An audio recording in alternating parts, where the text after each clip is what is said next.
welcome back to another episode with Fight Night Picks. As always, we're brought to you by SimBody. Vertiball is now SimBody. If you head on over to their website, simbody.com, you're going to get all the great products that you know and love, including the SimBody Vertiroller and the Vertiball that you have seen most likely here in studio. Look at that. Place it, lock it, attach it, Vertiball, all sorts of great stuff over there if you want to roll out those old tired muscles and you don't want to go with that old lacrosse ball. They're also coming out with that very new product that you can see right in front of you. And if I head on over to my cart, look at that. I've already got a Vertiball over there. Little bit of a deal right there. And if you hit the try for 60 days risk-free, use the promo code FNP and you're going to get 10% off your order. With that code FNP at simbody.com, you're really helping out another local company here in New Brunswick, Canada. Can't wait for it. The new name, SimBody at simbody.com. And as we always say, let's get into it. A last look at the big card. Be sure to head into the chat and have your say. Let's get into it and join in Fight Night Picks ? Kicks. Boy, just like that, we're back and we're set for UFC Fight Night. Imavov versus Gastelum. Oh, wait. Oh, no. Kelvin Gastelum with that nasty tooth job that I guess, like, it looked like he got a bridge. So ultimately, I saw just before this, Gastelum tweeted out that he and Dominance MMA's head, Ali Abdelaziz, going to be looking to get him a fight soon. In steps Sean Strickland, and as you can see from the graphic, 204 versus 194. And I know that was a big part of your talking points, especially, you know, kind of around this fight and especially this fight card. And really want to thank everybody that's joined in so far. Over there in the chat, Lucas Taylor, Eric Cote, Matt, we got Gotham Knight, Laos Non, Benny B, Joe Elder, Prince Vegeta's son, we got Tristan and Clay and JB Betts and Louis Bond. A lot of people hanging out and having a say over there in the chat. We're going to do our best to pop in and out of the chat, and I'll set it up that way. But Matt, when we do look at this fight card overall, it was originally due for 12 fights. We were originally due to get Kelvin Gastelum, Sijara Eubanks at 38 years old, let alone at like 35, 34. Just a hard time making that 125-pound weight limit. So her fight with Priscilla Cachoeira is off. So ultimately, 11 fights on this card. And even looking ahead to next weekend's card, and the people got a little bit of a preview with the graphic earlier, Teixeira versus Hill at UFC 283. 15 total fights there, 6 debuts and 2 second times out. So an incredible good.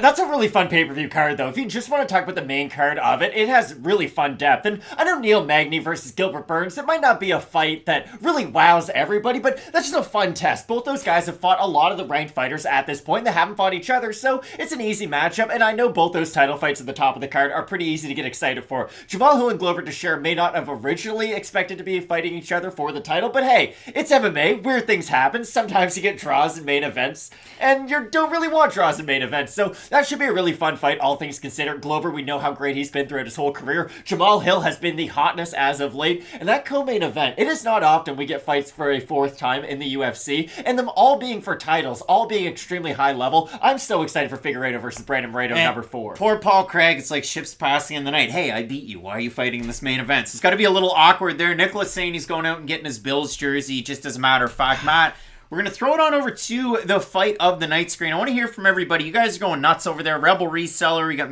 M. Brown, Abdul or Ribeiro. Neither. I mean, they're both just janky middleweights. But in a possible fight of the night, Matt, Dan Ige taking on Damon Jackson. These two guys are down to bang. And for Action Jackson, this guy's on an absolute heater. 5-1 since he's come back with the UFC. He had that run years ago. 1 loss, 1 draw, 1 no contest. And then they let him kind of grit his teeth over there on the regional scene, fought with the LFA, fought with the PFL, and he's here taking on Dan Ige, who's still ranked in this division. I know he's lost 3 in a row. He had his moments against Josh Emmett. If he didn't get knocked down in the first round of that fight, he would have had a case that he could have even won that fight. His fight against Korean Zombie got out-wrestled, which was a little weird. His fight against Movsar Evloev, well, he got out-wrestled, but so does everybody that fights Movsar Evloev. But this should be a really fun fight. I think it's going to be a lot of fun. JB Betts can't say Leech without L, but he's not leech anymore. He's action. So that's why he changed it. This is a really fun fight, though, because both fighters kind of need this fight for this stage of their career. For Dan Ige, like you said, we've seen him fight nothing but killers throughout the last 2 or 3 years now. So it's about time for him to get one of these readjustment fights and kind of figure out where he belongs in the division. And for Damon Jackson, we talk about this a lot. It's really hard for unranked fighters to finally break through and get that big name opponent, because a lot of guys in the top 10, they just want to fight each other. No one really wants to finally take that step outside and give someone that big opportunity. Dan Ige kind of has to give somebody that opportunity right now, and Action Jackson is more than deserving. He has looked great, like you have said, time in, time out, gets better in between every single fight, and that's the great thing about Jackson. He's never the same fighter at both or 2 times out there. He's going to look good with the striking. He has great cardio. He can put up a tremendous fight for every single round. I think this co-main event is going to steal a lot of the headlines. Tristan Gavin Tucker got mopped. I mean, it was one right hand in close that just completely shut his lights out. So that was kind of a crazy one for sure. And if you do look at it for Dan Ige, like everybody that watched World Juniors thought it was a cat's behind, that every time Canada scored, their goal song was Heave Away. Like they had never heard that song before. Come on, guys. But if you've ever seen University of New Brunswick hockey, they play that song, 10 times a game? A lot. They also play another song that I think would be a great walkout song for Dan Ige. What about Linkin Park's New Divide? Couldn't you imagine Dan Ige walking out to that? 100%. Not really? Javid Basharat's taking on Mateus Mendonca. And Matt, Oron Kalon called Javid Basharat a nasty, nasty name, and he beat the tar out of him over on Dana White's Contender Series. Mateus Mendonca at the weigh-ins made his hand into a gun, shot it, and then went to shake Javid Basharat's hand, and Javid went, no. Weird energy, you know? No. Yeah, I don't like that out of a guy making his UFC debut. It's weird. I just think if you're going to play the villain the whole way through. Don't play the villain and then try to go for the handshake. I just think that's a little bit weird. Like, if you're going to want to try to get into the guy's head, then just do it. But I've spoken a lot about this. I've been very impressed by Javid Basharat. I think his last 2 fights, or his 2 fights in the UFC, have been against good fighters who should have tested him in different areas. And I think he passed a lot of those different skill checks. He does have the counter wrestling. We know how good his submission game can be. He's a very talented long-range striker. But for Mendonca, he has crippling power if he's able to get on the inside and really land some of those hooks. So this is a very dangerous fight for Basharat, but it's one that stylistically he should thrive in. Should be a fun one. Kyle M with the super chat. Happy New Year, fellas. You can support the channel. You can hit up the super chat. Again, only 11 fights on this card. We're going to do our best to walk through all 11 of them. And at the end of the show, if this is the first time you've tuned into Question Mark Kicks, we rip back through the order one more time. Only one odd weight thing. Malone Hart with a giant super chat. The best UFC prediction team is back in 2023. See, I'm not even ready for it. I'm just chopping my words up. Spoke French all week and can't get back into it. He says, let's go. Thank you so much for those super chats, folks. And if you can't hit up the super chat, toss us a like. They are very much appreciated. But Malone Hart, just a physical, like a fist bump through the camera. Matt, what we'll do, we'll start off with the first fight on this card. Jimmy the Brick Flick taking on Inagji Charles Johnson. And Matt, a lot of people all over the map on this fight, and I just look at this one as kind of like, right, like, let's consider this one, we'll use a French saying, let's go moitié-moitié. Because if we look at it moitié-moitié, we look at Charles Johnson, I mean, what does he do really well? Well, he wrestles his fights go on, and he does it well. He defends submissions, and he's really kind of slippery once it touches the mat. His striking's awkward. He holds his hands kind of high, and he's known as a boxer, but he doesn't really box, and he throws kicks to all 3 levels. So Charles Johnson, a little bit of a Swiss Army knife. For Jimmy Flick, when he strikes, he strikes. He can get hit. He can get countered for sure. He doesn't deal well with those looping shots, but for Flick,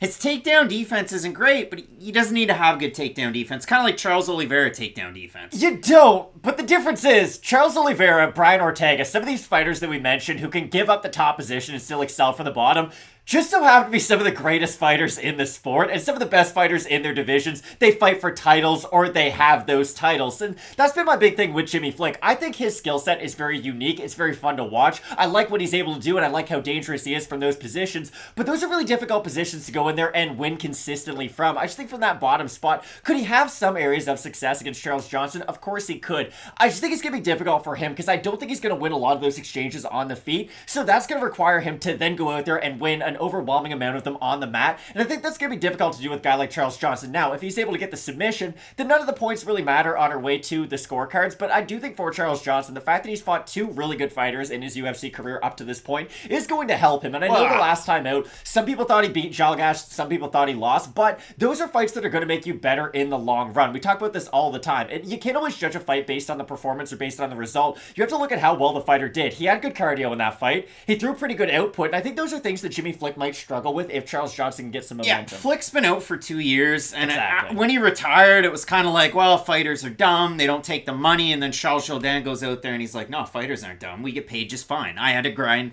like I said, grit my teeth on the regional scene to get here. But for Flick, it's weird coming out of retirement. And for Charles Johnson, I mean, both of these guys, former LFA champs. But if you look at it for Johnson, like, he lost to Jalgas. And it is what it is. Jalgas, a guy, it's a skill check to get into the top 15. So Charles Johnson, not a top 15 fighter, even though he won that one. Wayne Kerr with the super chat. Jimmy Flick going to come in with a big upset. I think Jimmy Flick has a great opportunity to win. That's why I kind of set it up like a moitié-moitié. I don't see this as Charles Johnson should be a giant favorite like he is. 59% at Fight Night Picks on Instagram have Johnson to get the win. So, again, not a lot of people all that confident on Johnson. I just obviously, stay away from this fight. It feels really tricky. It's just how good Flick after the long layoff. Because let's say Flick fought 5-6 times in that 2 years, and he went what? Even if he went 3-3, if he went 4-2, like even if he barely struck 500 within those fights, I agree with you 100% where you're going with this. I would maybe even favor him in this matchup. It's just the time off and the fact that he's probably going to be rusty for at least a round.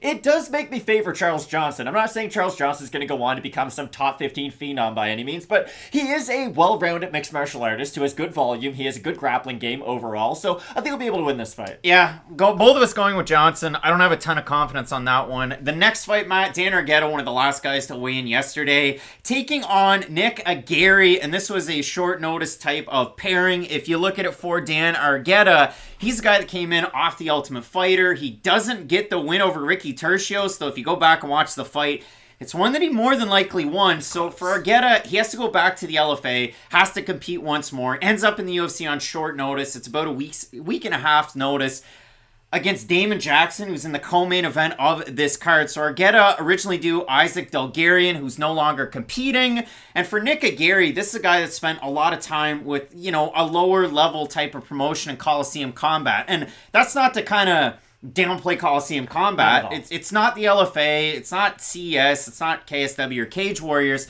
But for Aguirre, even though he hasn't taken on the highest level competition, I mean, he mops the floor with everybody he fights, and I absolutely love his fight style. And I think somebody with the same last name, who was his brother, went out there and said, you guys don't know what you're talking about. Aguirre's definitely going to win this fight.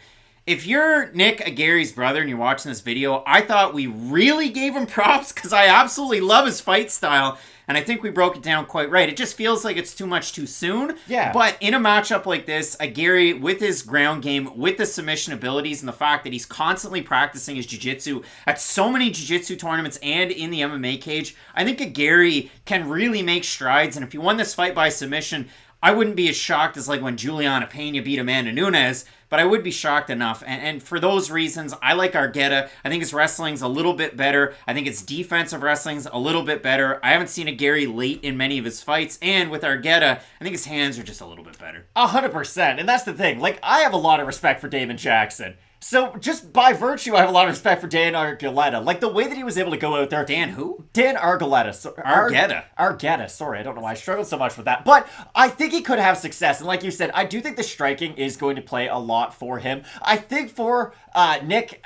the wrestling could be interesting. And like you said, he does have a very high-level jiu-jitsu game. I do like the fact that his jiu-jitsu does seem to be the thing that he's going to focus his game kind of around, and that's going to be kind of the basis for his success in the UFC. I just think, like you said, this is too much too soon for him. Yeah, I mean, for Nick Aguirre, my comp was Jason Knight when we did the video, and if you look at it, his striking's not really up there. He doesn't really throw kicks. He doesn't accept kicks well, and he sticks his head out when he wants to throw his hands. Not necessarily something that I can see work against a guy like Argueta. So we have a look at the fan vote here, Matt. 75%, now 76% going with Argueta to get the win over Aguirre. It was about that when we made the video, and I threw out that poll. What was that, Tuesday night when we put that video out there, if I'm not mistaken? Tuesday or Wednesday night. So a really short notice poll for Nick Aguirre, but even in some of his recent fights, he was the short notice fighter. His last fight, he took it on a few days' notice and didn't even have his corners with him. So I really do like that out of Nick Aguirre. He could get a great opportunity. It's a big step up in competition, though. Yeah, that much is true. All right, Matt. So we move into our next fight, and I love this one. We have a couple of guys that primary strikers, but they can definitely get it done on the mat. And for Allan Nascimento, he can get taken down to implement his own jiu-jitsu. And for Carlos Hernandez, he is the guy that normally takes the fight down to the mat if he wants to implement his ground game. But when they both strike, if you look at it for Hernandez, primarily a boxer, doesn't necessarily throw a ton of kicks, but closes distance really well, moves in and out well, has pretty good head movement. And for Allan Nascimento, training at a Shoot the Box Diego Lima, and we're going to have a couple of different Shoot the Boxes this week and next week with Diego Lima's gym, as well as Bora, which is the gym that you have, we have Mel Costa training out of that gym, as well as Tubarão, Joe Anderson Brito. But for the guy at a Shoot the Box, Diego Lima, in Allan Nascimento, very much one of those guys that it's Brazilian Jiu-Jitsu black belt in my back pocket, Muay Thai striking at the forefront. And I think this is one of those ones that these two guys are closer to that top 15 than you might realize when it comes to fight night. I think they are, but this might be a weird fight where it's going to be one-sided based on the result, even though I do think it's a well-matched-up fight. And I say it for this reason. Nascimento is a really talented striker. At the long range, we bring this up all the time, just how big this guy is for the weight class. He's really good at long range, and he's pretty good at close range, too, with his elbows in the clinch. If you are a good boxer who can get into boxing range, though, he does kind of struggle with the in-between a little bit. His arms are a little bit too long to catch you. His elbows are a little bit too short to catch you. So I do think that if Hernandez can go in there and get into that, again, very specific range, he could have a lot of success with that. Go to the body, go to the head, use some of his boxing combinations, and mix in the takedown too, because again, if he can use those two aspects of his game and disguise the boxing with the wrestling, and again, vice versa, I think he could have success.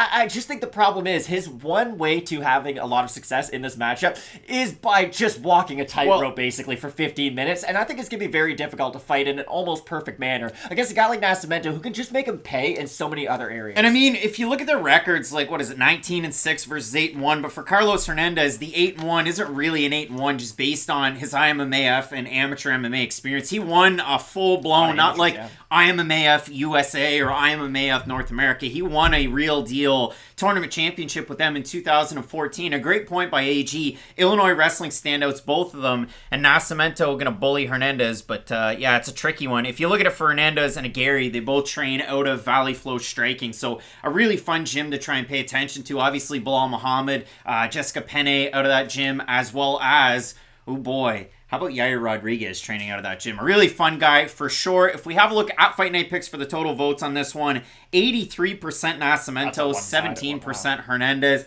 I just think it's the well-roundedness of a guy like Nascimento. But again, if Hernandez can crowd him, that's going to be his best opportunity. Yeah. Honestly, make this fight boring, and Hernandez has a great opportunity to pick up a win in this fight in that respect. Prince Vegeta-san saying Hernandez is too small. We'll see in this one if he's too small. Matt, our next fight, Mateusz Rebecki taking on Nick Fiore. Nick Aguirre, it's a little too much too soon in the UFC. Yeah. Nick Fiore, to me, and I could be completely wrong, and this is going to come out rude, and I don't mean it to. It's way too early to be fighting a guy like Mateusz Rebecki. Yeah, I agree. And it's nothing against Fiore. It's just, like, some matchups are bad matchups, and this is probably one of them. Like, we talked about Rebecki as a guy who, like, didn't really have to fight on Contender Series. Like, he beat Marian Zhokowski to win the FEN Lightweight Championship, and then he defended it, 7 times after that? Like, it was very surprising to see him fight during the week and not on, like, a Fight Night card to make his debut. So, again, it's nothing against Fiore. I hope he does well in this matchup. I just don't think this is the fight. And the weird part about this, if we really dig into the nuts and bolts aspect of it, if somebody's a big fan of like Fastenal or a hardware store, if you look at it for Nick Fiore, I mean, not a good level of competition at all. He beat Jay Ellis twice. Jay Ellis, the guy that has over 100 losses. Yeah, I've been fortunate to see him fight, and let me tell you, it's all action. But if you look at it for Fiore, he is a power grappler. He is a Brazilian Jiu-Jitsu black belt of Renzo Gracie's New Hampshire. He trains at a New England Cartel, Tyson Chartier, Calvin Cater, all of those guys. And it's a lot of power grappling moves, and he uses his strength to get guys down, to submit them, or get himself in a back mount for the ground and pound. Rebecki can make mistakes in some of his fights, and he will grapple a little bit too much. Exactly. He also leaves himself open on the feet, and that's going to be the thing. If Rebecki goes on this great big long run, his striking is going to get him caught against a guy like a Guram Kutataladze or somebody like of that ilk in and around the top 15. Rebecki's going to struggle against guys like that, but out of the lower level fighters, I see him winning a lot of these fights. Rebecki's just a really good example of a guy who relies a lot on his athleticism, and that will carry him very far because of how strong of an athlete he is, but you're very right. Like, when he does face some of those upper echelon guys, even be it with the grappling, because he does leave his neck open sometimes, like, he really likes to go for those high amplitude takedowns. Like, it's all very for show with him, and it's great to watch. Like, I really enjoy it, but when you start to fight some of those top tier guys who can really make you pay for your mistakes, that's when he will have to shore up some of that technique. So I do have Rebecki in this fight, but again, moving forward, it should be interesting. Yeah, I mean, this is another one. 87% of the fans at Fight Night Picks going with Mateusz Rebecki to get the win. And I'm going with him as well. I think the striking can carry him to a win in this fight. And obviously, we saw him over on Dana White's Contender Series. He beat Rodrigo Ledillo, a guy that is just a striker. And in that one, he submitted him with a rear naked choke where his body was on top. He cranked him, and then he had his neck. Like, one of the craziest submissions ever. And we're going to talk about Ledillo in next weekend's videos with UFC 283. That one coming up very soon. Make sure you toss a like for the boys. Matt getting ready for a big-time game for the Dolphins. I'm excited. Big Tyreek Hill fan. Unfortunately, there's like a high school quarterback throwing it to him tomorrow, so it might be a little bit difficult for the Dolphins. And I have no playoffs to look forward to, and I don't know what football fans or football players do at a season. Like, for hockey players, they play golf. What do football guys do? Hang out? I don't know. Maybe they're really good at, like, pool and darts. They're big into that. 190! 180, Matt. Abdul Razak Alhassan taking on Claudio Ribeiro, another debuting fighter in this matchup. And for Ribeiro, this is a guy, again, similar to a lot of the guys on this card, and a lot of the guys that are going to come up on next weekend's card, didn't really fight the greatest level competition on the regional scene. Murked them, though. For Ribeiro, yeah, that's kind of the thing. Now, the struggle that I have with Ribeiro, and it's a struggle I have with, again, more guys on next weekend's card, he clinches up a lot, and he tries to utilize offensive wrestling when he's not very good at either of them. He struggles defensively with some of the grappling, which is something that you worry about against a guy like Alhassan in the first rounds of his fights, because Alhassan will grapple a little bit, and he will throw hammers a lot of bit until he gets tired. Now, for Alhassan, his last time out against Joaquin Buckley, you thought he won the first round, you thought he won the third round, but the middle round could have even been a 10-8 for Joaquin Buckley. Buckley looked really good in that one. So scores all over the place. He loses by split decision to Buckley. And now he kind of resets. Alhassan's 1-4 in his last 5 fights. He's taking on a debuting fighter here. He's also getting up there in age as Alhassan at 37. And over there on the comment section, Matt, Prince Vegeta-san saying, Claudio's coach was screaming nonstop during the weigh-ins. And Sean Strickland was screaming to Valenzuela in the fight against Ribeiro, you gotta watch out for those hooks. You gotta watch out for that striking. And then all of a sudden, as soon as he said it, the hook hit him and knocked out Valenzuela. This is my whole thing with this fight. If you want to pick Abdul Razak Alhassan, I can't fault you for it. Like you said, he has incredible power. He throws lightning fast head kicks. Like, he truly is a one-of-one kind of athlete type. You know, like, he has all the intangibles you look for. If you gave Abdul Razak Alhassan a basketball, he could probably dunk it. He'd be gassed out in the second quarter. But that's the whole thing. I just mean, like, athleticism-wise, he is very, very good. I just think at this stage of his career, like, I think the last time out was a bit of an anomaly. That's what I'm trying to say. I think he fought really well under the circumstances. I think it was a decent stylistic matchup because Buckley's not a huge guy himself. Neither guy's very big for this weight class. I just don't think we're going to see that version of Alhassan from this point forward. I think we will see more of that gunslinger style. And in a fight like that, I do favor Claudio if they do just decide to stay in the pocket, because here's the thing. Alhassan is really good at utilizing his kicks, making guys walk through his kicks, and then making him pay with the boxing. I just think Claudio is going to be a little bit more stationary than that and plant his feet, and that's my thing. If he plants his feet, it might be bad fighting a kicker, but hear me out. Planting your feet is going to make Alhassan come to you, and if he does do that, I think he's going to be able to catch him with a big counter shot. Well, and the great thing for Ribeiro, and there's a comment there from Zach saying, Ribeiro underweight, shake my head, but if you look at it, he weighed even less than that in his last fight on Contender Series, and he got a big knockout over Valenzuela, who was the Lux Fighting middleweight champ. So you look at this one at Fight Night Picks, 51% have Ribeiro to get the win, 49% Alhassan. When I look at it, Ribeiro's like a dancer in that cage. Like, he moves around so well. He's all over the place. He doesn't move What his was head. his background, Craig? He holds... The guy could dance. His background was boxing. But how did he get into boxing? From dancing. Thank But you. if you look at it for Ribeiro, he doesn't move his head and he keeps his hands right here, and he doesn't check leg kicks at all. So he doesn't check leg kicks. He moves around a lot and he gets hit. And for those reasons, I like Alhassan in the matchup. So again, it is one of those coin flip, moitié-moitié type of fights in this one. I think it's going to be a lot of fun. And Matt, we're tuning in almost up to 300 people in on this afternoon edition. You're like a woman who goes to Mexico and then they're just like Ola for the next month. Matt, I was in a shopping center and I was talking to somebody on the phone and I was speaking English and everybody looked at me like I was speaking like Portuguese. It was the weirdest thing I've ever seen in my life. Basharat taking on Mendonca next. This should be a very, very fun fight, especially if you consider it for Basharat because he's on a huge run. And kind of going from this fight and then looking at next weekend, I thought, okay, Tony Gravely, he has up and down performances all the time, right? Like, he looks like an absolute world beater against Simon Oliveira. And then against Javid Basharat, he can't get all of those takedowns, and he struggled with some of the striking. And for Gravely, he's a very powerful striker, and he's a very powerful grappler. But if you can meet him down the middle, like Basharat did, you can really cause him problems. So for Basharat, looked amazing in that fight, defended 11 of 13 total takedowns in that one.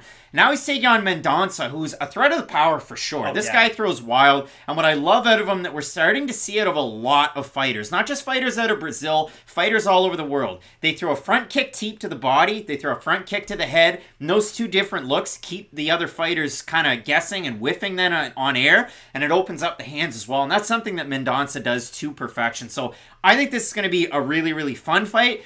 This one, again, somebody's has to go, but it feels like a little bit too much too soon for the guy with the blue hair. It does, but the thing about Mendonca is I would favor him in a lot of matchups making his debut because that's how talented of a prospect I do think he is. And he's a young guy, too. He's, 23 years old? I thought he was 22, but yeah, 23. He's going to get better every single time that we see him, and he's got a great skill set. He's got that fast twitch that you look for, and like you said, if he's able to land those big power shots off of some of those longer range strikes, be it the jab or some of those front kicks, it's devastating what he is able to do to some guys. Like, he genuinely does have fight-ending power.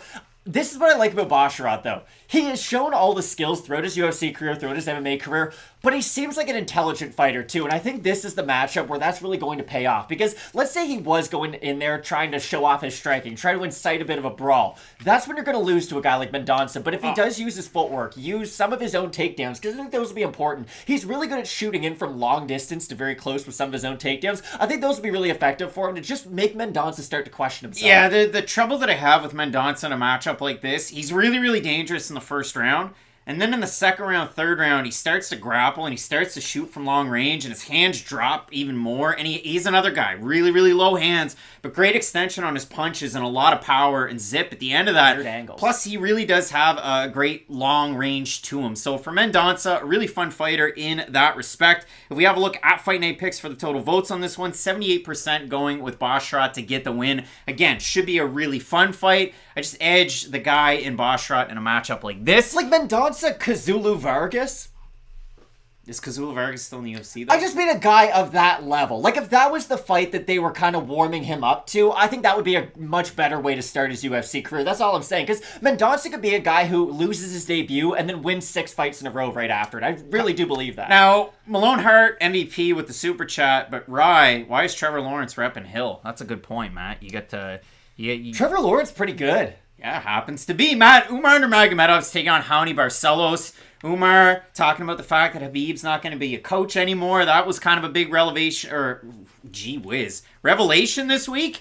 And for Raoni Barcelos, I mean, another family connection. His father, Laerte, what a wrestler, what a grappler. I mean, a great guy to obviously learn under for your entire life. And for Raoni, what a 5-time Brazilian national champion wrestler. You see that in his game. Brazilian Jiu-Jitsu black belt. For Raoni, that kind of plays second fiddle to his overall game. So again, we talked about the graphic at the start of the week where we put Muay Thai for Barcelos and grappling for Nurmagomedov, but it's not really so because Nurmagomedov's a great striker. You just don't get to see it as much, and I know the commentary highlights it a lot when he does fight because he will throw a lot of kicks. He's much like his brother Usman Nurmagomedov, where he will utilize his striking to then open up his grappling. Usman is the exact same way, and now he is the man over with Bellator. But when you look at Umar, obviously the ceiling is very, very high. And And for Barcelos, later bit of his career, he obviously looked great his last time out against Jones, who was very up and down in the UFC.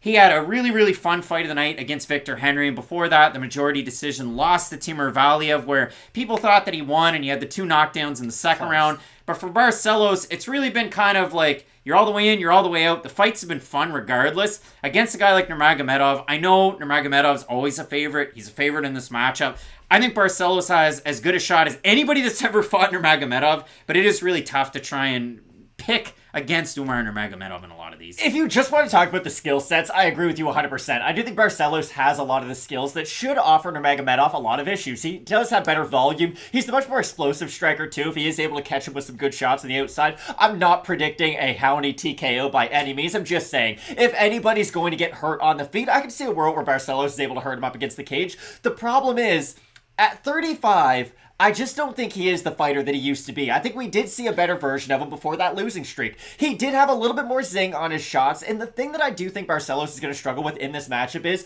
when he does get dedicated to his strikes, he can lean a little bit. And I know he has great takedown defense, but those are the situations that are going to leave you open for a very talented wrestler to duck under some of those shots and at least try to initiate a takedown. I'm not saying Nurmagomedov's going to take him down every time he goes for the hips, but those are some of the openings that are at least going to initiate the grappling and make this more of a grappling fight than a striking fight. And if that is the case, even if Nurmagomedov doesn't get a submission, he is a very speedy grappler, which is weird to say. He's not a guy who's like a Jake Shields who's just going to lay in one spot. He's going to get to his positions very fast, try to get into a dominant position very fast. And maybe for those reasons, Raoni could scramble. We gotta find a better example of like a lay and pray grappler than that donkey. We do. But anyways, Raoni could use some of that movement and then scramble up to his feet. I just think at this stage of his career, that's going to be really difficult to ask him to do for 15 solid minutes. That's all. So I have Nurmagomedov for those reasons. I love the kicks by Umar Nurmagomedov from the outside. Obviously, he throws a kick that's on top of him, the question mark kick, and he throws great hook kicks, and he can switch it from both stances. He really is kind of like the McNamara brothers with his kung fu. It's like if Ryan Hall had more pop behind his shots. It is a little bit reminiscent of that. He's not a guy who's going to crowd you with his boxing, although Umar doesn't have terrible hands by any means. But he is going to utilize that kicking range a lot more, and it is a lot more for defensive movements, I think. Yeah, Tristan saying Andrew Sanchez, classic lay and pray grappler. We're going to go with that from here on out and never mention Shields ever again on this channel. But for Umar Nurmagomedov, he is a really fun fighter for sure. I think if this is just purely a stand-up fight, if they both decided, hey, we're just going to bang, Raoni gets the win. Again, closing distance is a specialty of his. He's so quick on the in and out. I see Prince Vegeta-san mentioning it a couple times, like a great value Jose Aldo. And he is, but he will wrestle a little bit more than Aldo. I know Aldo did it in the fight against who? Marlon Vera at the end. But if you do look at it for Raoni, a great opportunity in this one. We'll have a look at the total votes on this one at Fight Night Picks, see what people are thinking. 89% Nurmagomedov, 11% Barcelos. This is one where I'm just getting off the train for just this one fight, and I'm not picking out any Barcelos to win, and I'm going to go with Umar Nurmagomedov. And I hate it. It hurts my feelings. Umar's just like, he's that MF, right? Colby, you know? I raised Bartosz Fabinski. Yeah, that's the guy. Old Bartosz. He's going to go for the same takedown every time, and you know his neck's going to be there. Gerald got it. Ketlen Vieira's taking on Raquel Pennington. For the third time, right? Oh, sorry. No, these two have never fought each other? How? Just how? Ketlen Vieira, I gotta be honest, it feels like she's been in the UFC for 8 years now. Folks, she's main evented 2 shows in a row. Do you remember the fights? I remember making the graphics and nobody watching the videos. I remember that. So, Ketlen Vieira, she fought Holly Holm. I made like this 2003 Microsoft Paint background for that one. I thought it was kind of funky. Nobody cared. Her fight against Miesha Tate. Do you think people watch the videos just for the thumbnails? Yeah, that's how YouTube works. No. You have a good thumbnail, people click on it. I think they watch it because they see the channel name and they know who they are. Nah, that's how you get new viewers, bud. But when you look at it, Matt, for Ketlen Vieira, she fought a former champ in Miesha Tate. She beat her, and she definitely won 3 of the 5 rounds. She definitely did. That fight wasn't all that controversial. The fight against Holly Holm, most people thought Holly Holm won that fight. And that's why Ketlen Vieira's in the middle of a Fight Night card, sandwiched on the main card, taking on Raquel Pennington. If Vieira wins in more than a split decision, I think she gets a title shot. But if Pennington wins, she probably fights not Jermaine Durandamy, but Irene Aldana. Like, that's probably it. You put money on this fight, you have a lot more of it than I do, because this fight's probably going to end by some controversial split decision where Raquel Pennington holds Ketlen up against the cage for a long time. Ketlen might get a takedown in 2 of the rounds and stay on top for a little bit and threaten with a submission here and there. I don't think this is going to win fight of the night by any means. I just think it's an interesting matchup because if Pennington is strong enough to hold her against the cage, it will result in a decision win. Louis Bond's here for the thumbnails and the singing. Louis Bond's probably really excited for next weekend's Teixeira versus Hill. That's UFC 283. So really excited about that one. But yeah, when it does come down to this one, Matt, like you go with the fighter who has maybe more ways to win, I guess. You go with Vieira. But I thought Vieira was going to just completely steamroll Yana Kunitskaya, and she lost that fight. And didn't look good. I don't think anybody in the top 10 at bantamweight steamrolls anybody. Like, they're all pretty evenly matched. That's just how it kind of is. Like, Tremaine can get stoppages. Amanda can get stoppages. Everybody else fights to a close decision. And that's pretty much how this division's been for the last 10 years now. Ever since Ronda Rousey went to the WWE. So I have Ketlen because if this fight ends inside the distance, I would assume she's the one getting the finish. And if it goes to a decision, I think her takedowns can get her enough points by the end of it to at least win 2 of the rounds. So I like Ketlen for those reasons. Yeah, Pennington's a tough up and down, constant forward pressure, really good clinch work. So we'll see who that favors in this one. 74% going with Vieira. But yeah, that fight against Yana Kunitskaya, completely off the train. I thought at one point, like when Vieira went and fought Aldana, she won that fight. That would have been a title shot, and she got knocked out in that one. So a really tough one. And then he thought Aldana was going to get a title shot, and she didn't. So UFC Women's Bantamweight division all over the place. Matt, Puna Soriano taking on Roman Kopylov. Puna really laying it on the line in the Wednesday media scrum, talking about the fact that he had shingles, which I didn't know, like a guy at 30. I didn't think he'd get shingles. If you get chickenpox, you can get it. I didn't know if you could get it like that young, though. So he had it, talked about the scar on his face, showed the scar under his chest, and then all of a sudden he shows in at weigh-ins, and I think he went to the school of Conor McGregor poses because he looked like jacked. He did look really good. He looked great. So we'll see how that works out for Puna. Obviously, for Roman Kopylov, very, very well-rounded. His boxing's what got him to the dance with Fight Nights Global. He's a champ over there. His boxing got him the TKO win and retired. Alessio Di Chirico back at UFC Paris. For Kopylov, he's got one of those noses that tells you that he is a combat sports fighter because it looks like a J that way. For a young guy who's only 31, it's not Andrei Arlovsky to the side, but it is dented in like Roger Huerta against Patricky Pitbull.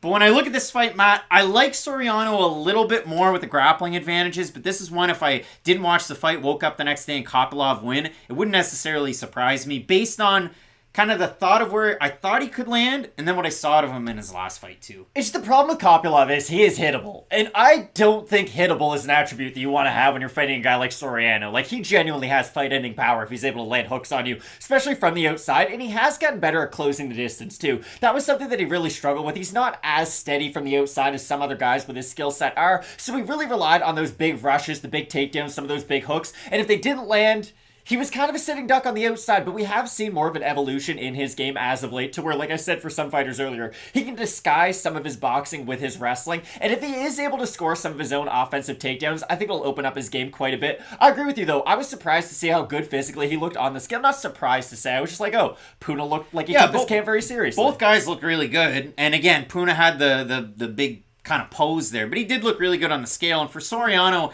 again, it does kind of scare me when you do look at this one because Kopylov can dictate from distance. As long, if you forgot about kicks, he can dictate from distance, and he has good takedown defense. He does. Duraev took him down. It's just with his striking defense, sometimes he can freeze up because he'll put his hands out and kind of lean back. And on those in-betweens, if Soriano could just fake a hook, make him do the initial reaction, and then land after that, I think Soriano could probably land a TKO in this. Like, I do think he is that heavy-handed. But that's the thing. This is a fight that either guy could win by stoppage. I just think Soriano is probably going to land his shot first. And if you like the way that Brendan Allen looked against Puna Soriano, especially on the feet, Bangkok-ready Allen, he was able to get the win that way. If you look at the total votes on this one, 68% going with Soriano on the Fight Night Picks Instagram story. Matt, both of us going with Soriano in this matchup. AG says Kopylov, and Joe says Puna the man.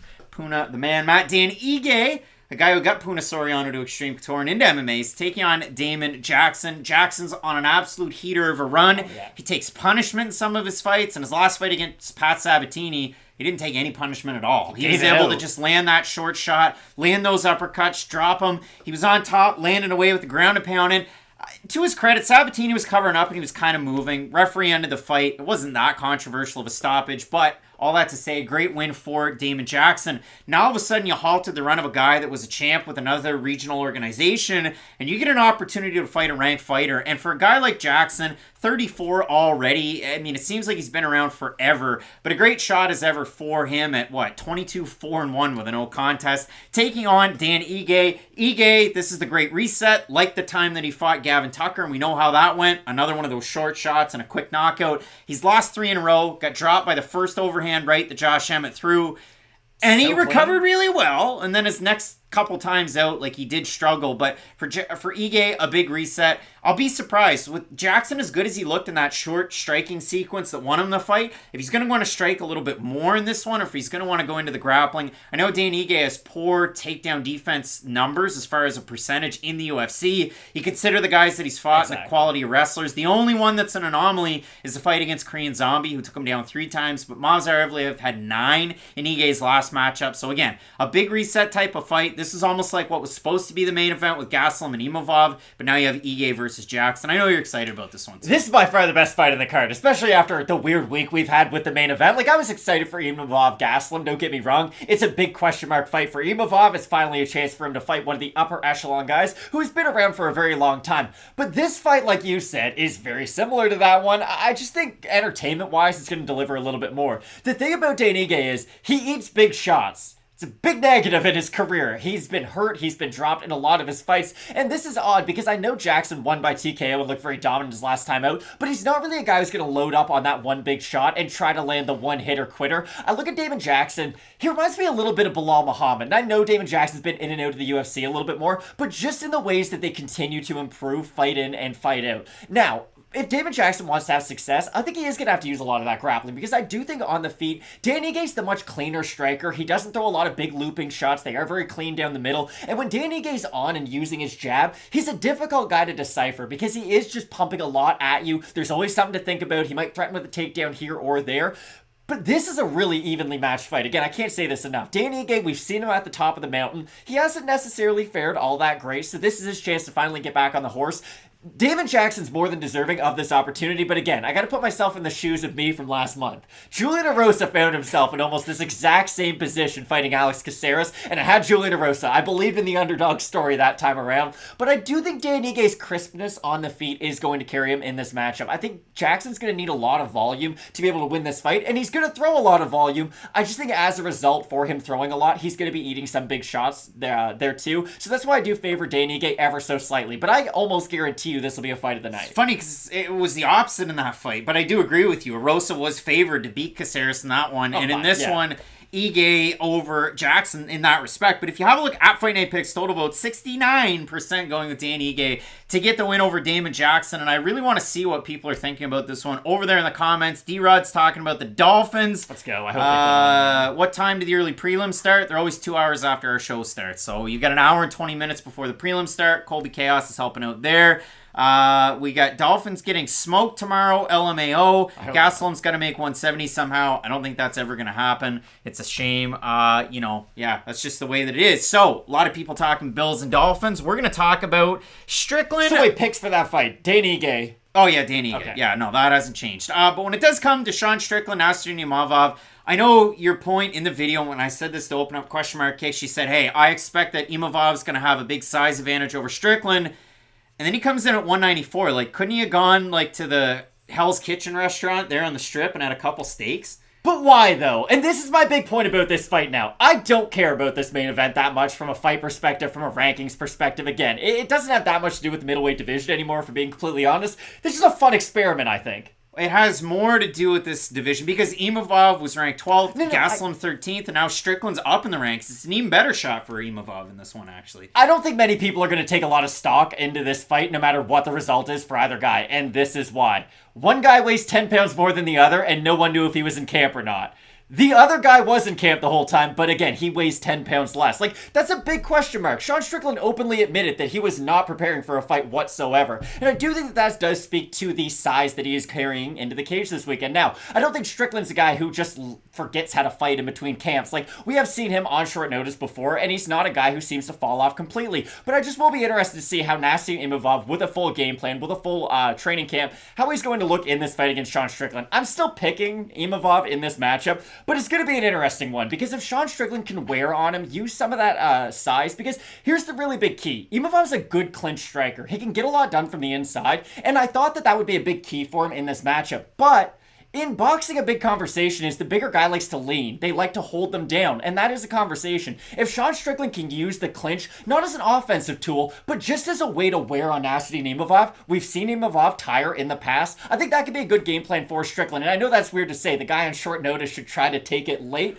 but I just think it could be a good way to avoid some of the bigger shots and to wear on Imavov. No, and that was the reason why I had Strickland at the start of the week, and I agree with you there. The fact that, hey, this is a guy that has 5-round cardio. We've seen it 3 times already in the UFC with mixed results as far as wins and losses. He's 2-1 in main events, and now he gets this opportunity. And on his Instagram page, it says, "I might be a little fat, lol." In his story from 13 hours ago, he weighs 217.2, and then 15 hours ago, he's got a picture with his hand in a bucket of ice saying, "Hard sparring yesterday, got the hands a little sore, lol." I think he's just being a trickster with all of that, but when you do look at it for Strickland, don't bully media members. This is the thing, though. I don't think middleweights walk around all that much at like 210.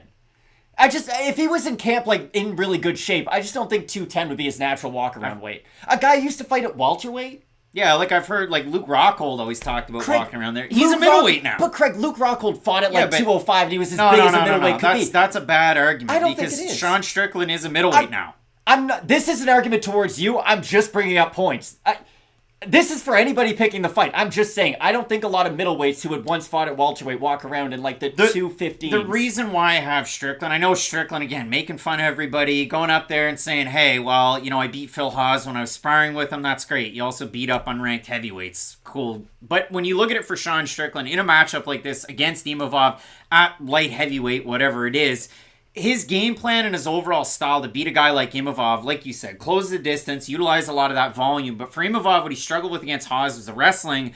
But what he struggled with in some of these fights, especially the fight against Buckley, he really did wear himself out with a lot of those, highlight reel strikes that he has. That was the question mark against guys. Yeah, he wasn't able to really go out there and finish Buckley, hit him with all that he had, and really did throw all of those techniques out there. And when you do look at it for a guy like Sean Strickland, it's one of those things that you've kind of seen the whole arsenal. Imavov's not a giant kicker when it comes to leg kicks. He will kick to the body. He throws a lot of great head kicks, so Strickland's got to have that right hand just glued to his ear.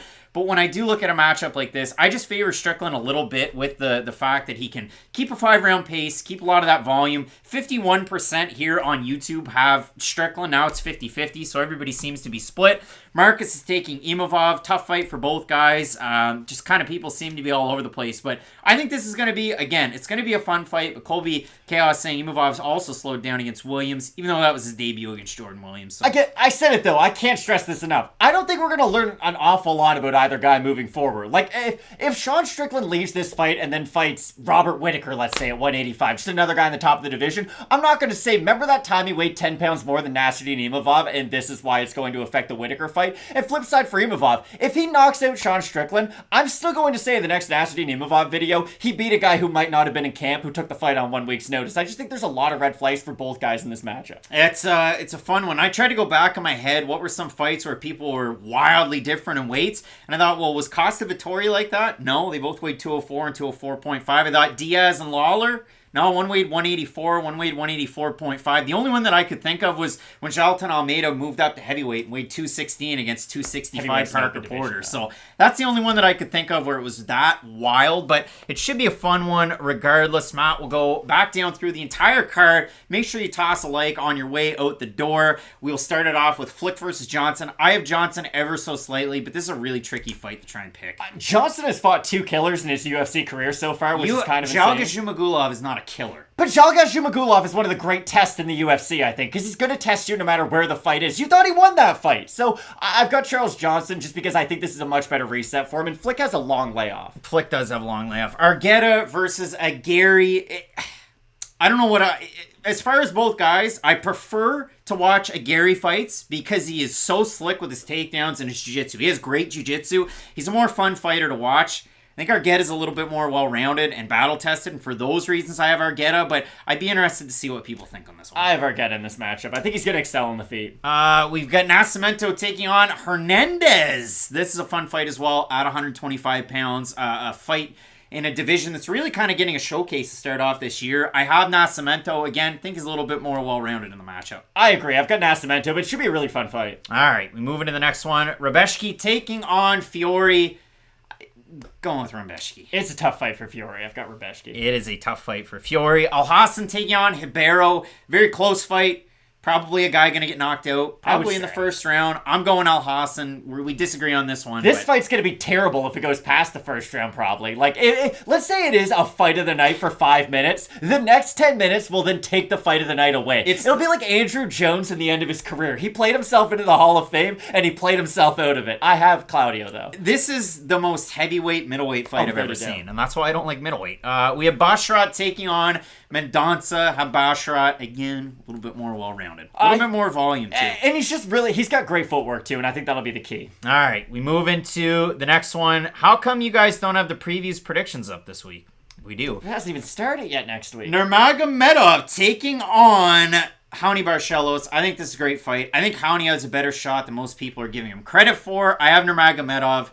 I just can't find myself taking Raoni here. I think it's a good test for Nurmagomedov, and I don't necessarily agree with the fact that he's, a -5, 600 at this point, but I do think he should be a sizable favorite, if I'm being completely honest. Like, he's in his prime. He hasn't really faced a lot of adversity in the UFC up until this point. Why would he not be a justified big favorite over a guy who's, again, a very talented fighter, but I wouldn't necessarily say is currently in his prime right now, so I have Nurmagomedov. But again, if we're going to see Nurmagomedov tested before he starts fighting some of the more upper echelon guys, this will be the fight. It should be a fun one. Vieira versus Pennington. It's a fight. Both of us going with Vieira. Soriano taking on Kopylov. This is another one of those ones that it really is tricky between these two fighters. I mean, if you consider it for Soriano, looked great his last time out against Dalcha Lungiambula, who's no longer with us in the UFC. And then you have Roman Kopylov, who ended up taking on a guy who's also no longer in the UFC in Alessio Di Chirico. I have Soriano, but ever so slightly, because Kopylov could come in, win this fight, and really surprise a lot of people, where Soriano's kind of a fan favorite. I really want to see Puna fight Gregory Rodriguez. I think that would be an incredible fight. The winner of this could, I guess he's a little bit higher up in the rankings. Anyways, that was something that just came to me. I could see this being one of those, kind of odd fight of the nights. I know it is higher up on the card. This is the third last fight on the main card, but still, I could see this being a really fun back and forth, but I do have Soriano. All right, and then for the co-main event, Ige versus Jackson. Dan Ige getting a shot to fight somebody outside of the rankings for the first time in a long time. And when you look at it for Damon Jackson, I mean, he's on an absolute heater, as we said. I have Dan Ige. I think it's going to be a really fun fight. Jackson can duck into some of those big shots, and I think Ige can throw a couple flurries here and there, back himself out. But if you look at it in terms of Swiss Army knife, I mean, Damon Jackson's one of those guys. So it is a really fun fight. We have this as a fight of the night for a reason. Jackson is a walk forward, come and meet you kind of guy. The only problem is, guys who fight with that style normally end up eating a lot of counter shots from Dan Ige. I think this is going to be fight of the night, honestly, without a doubt in my mind. But I do think Dan Ige is probably going to get the win. It's very well matched. And Joe talking about Gregory versus Puna. I mean, Gregory Rodriguez fights next weekend against Bruno Ferreira, and that's going to be a fun fight. Both those guys just throw hammers. Main event, Strickland versus Imavov at 205 pounds. I know what you said about the rankings, and I agree with you. I know it's going to play a factor into the rankings, just like that Daniel Rodriguez fight against Li Jingliang. I just mean it this way, though. I'm never going to use this fight as hey, remember what happened in this? Unless something crazy happens. But, if Imavov knocks him out with a wheel kick, it's still, hey, he beat a guy who used to fight at welterweight, who is a middleweight, who weighed in at 205. I just don't think that there's a lot that can be taken. I think it's a fun fight. It's going to entertain all of us for as long as it lasts. I just don't think this is a fight that we're really going to look back upon and be hey, now they can beat Paulo Costa because of this fight. I don't know. I mean, they're both former welterweights, but we have Imavov versus Strickland. You have Imavov, I have Strickland. It should be a good one. And Matt, as we said, coming up next week, and we're going to film the video shortly. I mean, look at that. Glover Teixeira taking on Jamal Hill. You have the fourth installment of Figueiredo and Brandon Moreno, and it should be a fun fight. a fun card. Every single fight has at least one Brazilian in it. 2 fights. It's a battle of Brazil versus Brazil. So it should be a very, very fun one. And that's the first fight card back in Brazil since Kevin Lee, Charles Oliveira card in Brasilia. I've really psyched myself up for that main event. I'm not going to lie. I know initially I was a little bit sour on it. Just based on the matchmaking, I thought, hey, Jan and Glover 2 probably would have been a little bit more ideal. Ankalaev probably should have beat Jan the last time out, if we're being honest. But I thought Ankalaev Hill might have been the matchup that they would have gone for. You know, kind of keep the legacy fight, and keep sort of the prospect on the rise fight, But I still think this is going to be a really fun matchup. We have seen Hill slowly start facing harder and harder fights, and even after his loss to Paul Craig, keep on getting a little bit better and a little bit better each and every time out there. But Glover Teixeira, even at this advanced age, is one of the toughest SOBs to ever walk into the cage. Has great cardio, great grappling. That's a really fun main event. Apparently, I look like Brendan Gallagher. I'd love to get that $6.5 million a year like he gets. Tristan saying, too bad Guram pulled out. Yes. But I'm excited for Mel Costa. My God, you talk about psyching yourself up. I watched all his fight tape today. Holy smokes, is that guy a barrel of monkeys and a fun guy to watch fight. Because, man, you never know what's going to come at you. His striking's great from the southpaw stance. Either way, Mel Costa, I think you're going to be really excited about that video when it does drop. This card should be a great one. Everybody enjoy the fights that are coming out today. Make sure you check out that video that's going to be coming out in the very, very near future for UFC 283. And if any fight videos, previews, anything switches, make sure you keep yourself dialed in here with Fight Night Picks. Fight Night Peaks. Peaks and just peaks. Matt, peaks and valleys. Keep it locked in with Fight Night Picks. And as we always say, let's get into it.